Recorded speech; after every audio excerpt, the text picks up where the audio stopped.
To get into the real program now, I'm pleased to introduce our keynote speaker, Patrick Ky from the European Union Aviation Safety Agency, EASA.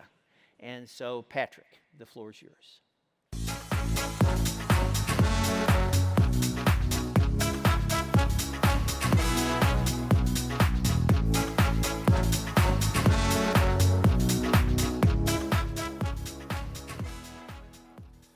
Good morning, ladies and gentlemen. It's a real pleasure for me to be here with you today and speak at this very important event, and I would like to thank IATA for giving me the opportunity.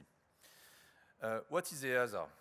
I don't know if you know about us, but we are indeed the European Union Aviation Safety Agency, and we were created in 2004, and we have two major roles in Europe. The first one is that we certify all European products. That means the Airbuses and Dassault and Rolls-Royce engines and so on and so forth. And the second one is that we are drafting all the rules which are applied in aviation. I will go more in some details on this, but it's two roles, certification of products and drafting rules, that then we check on how they are being implemented by the industry and by the member states. Okay?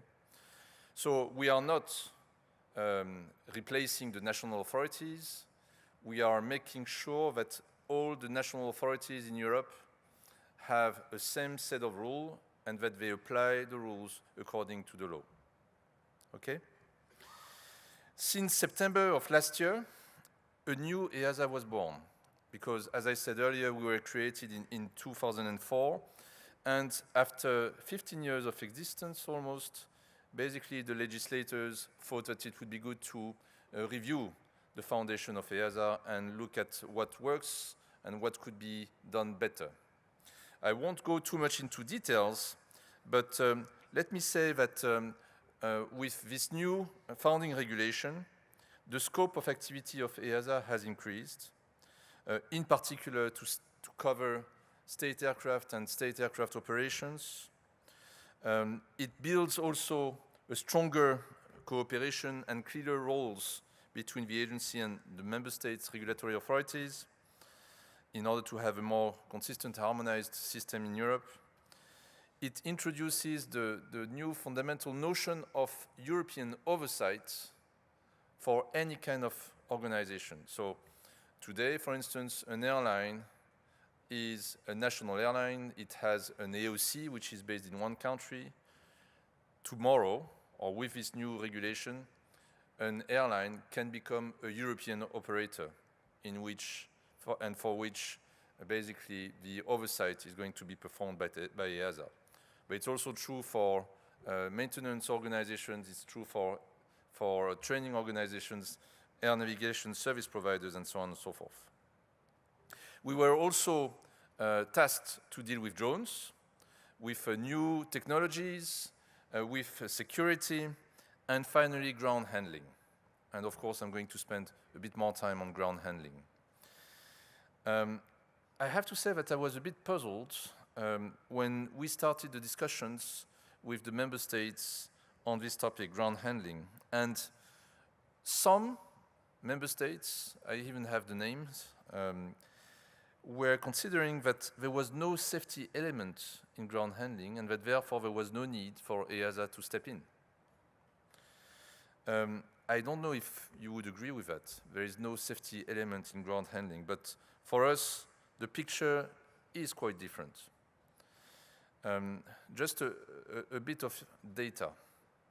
In the last 10 years, and I'm just speaking about Europe, we had 7 fatal accidents, 475 non-fatal accidents, 90 serious incidents involving ground handling. As a result, there were 17 fatalities and 36 serious injuries. The number of safety occurrences, which are more minor incidents but still are worth mentioning because they are reported, are in the thousands. And when we look at the top 10 contributors for safety incidents, you have number 1 baggage and cargo loading. Number 2, the coordination and control of turnarounds. Number 3, dangerous goods handling and lithium batteries handling. Number 4, control of passengers on the apron. Number 5, parking and positioning of the aircraft. 6, fueling operations. 7, operations on vehicles, pushback, and operation on air bridges. All those topics have seen a number of incidents or accidents in the last 10 years. And of course, those safety incidents have an impact on costs and efficiency, since they may have an impact on the availability of the aircraft for the flights. So our new founding regulation gives us a mandate to deal with ground handling. But then what are we going to do with ground handling? The traditional way of working on it in EASA would have been, my device is not working anymore, so I may need to improvise. No, the traditional way of handling this in EASA would have been to start immediately in September to work on new regulations. And we would have already a rulemaking group with 4 years, regulatory activity, which would result in a very thick amount of regulations that would be ready in 2023, 2024. Is it what we need? Is it what you need? I don't know. And what we decided to do for the ground handling, since this is a new topic for activity for us, was that we should listen to the community, to the stakeholders. And in order to do that, what we did was basically to interview 47 organizations, among which national authorities, ground handling service providers, airlines, airport operators, and associations, so airline associations, also staff representatives, in order to get as much as possible a picture of what would be needed.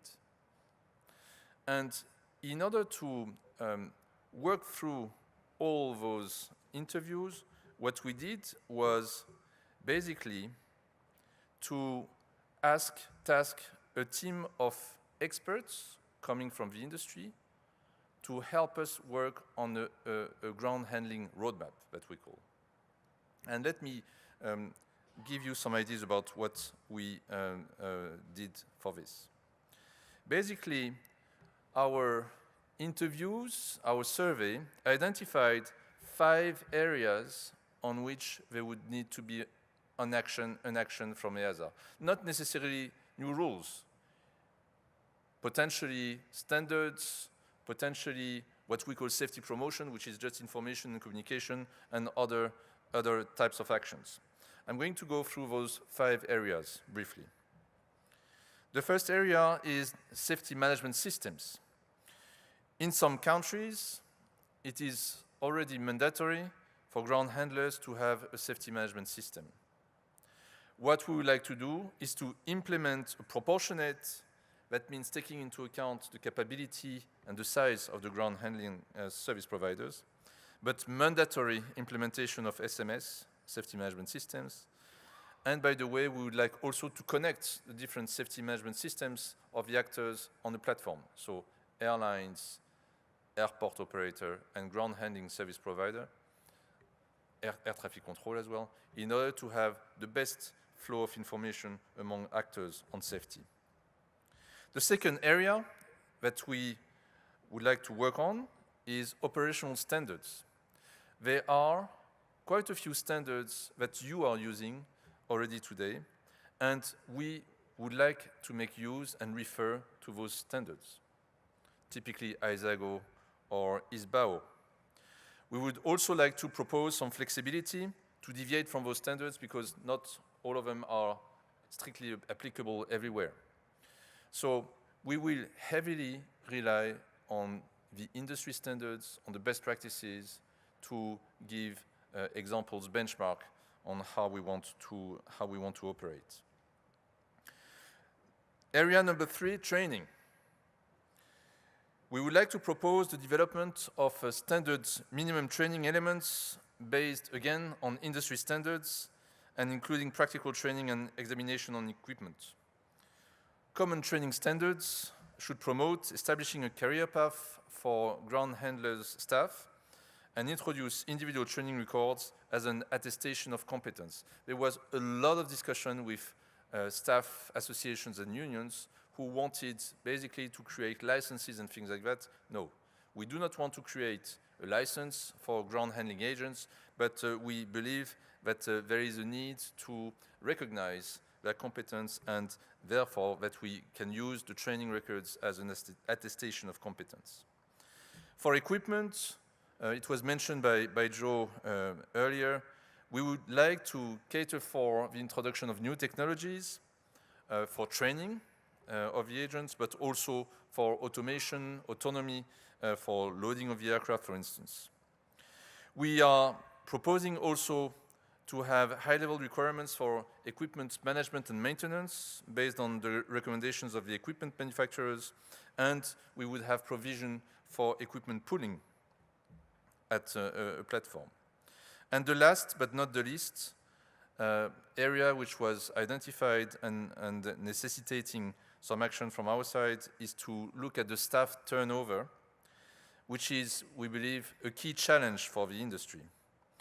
Our proposal would be to launch actions on the modernization of equipment, the definition of career paths to become more attractive to workers, and to issue, as I said earlier, training attestations to encourage workers to pursue a career in ground handling and facilitate staff mobility.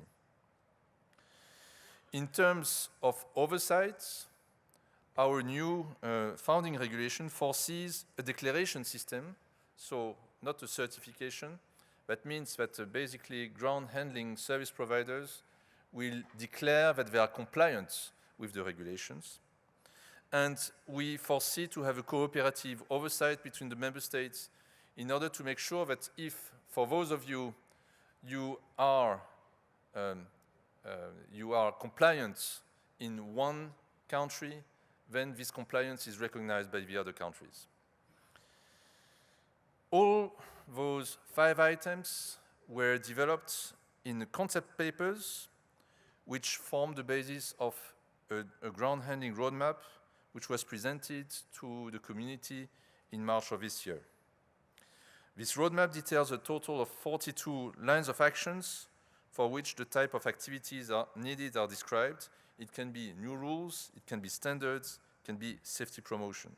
And we are now starting to implement the roadmap, and we will still rely on this notion of using small groups of experts to draft the rules where necessary or to draft the material that is necessary in all the different actions. And we will, on regular occasions, consult the wider community.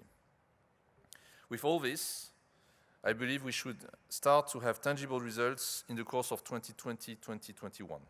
That's the goal that we have. Ladies and gentlemen, I count on your support in order to make sure that all these actions result in safer operations at airports. I hope that I could convey the message to you that we are not trying to create additional burden for you, but that we want to build on best practices and industry standards and aim for a proportional and flexible approach. I'm certain that with the contribution of all, like it has been done so far, and the willingness of all parties to be constructive, we'll have an example of a field where EU action is resulting in a real gain for our citizens. Thank you very much for your attention and have a great day. Thank you.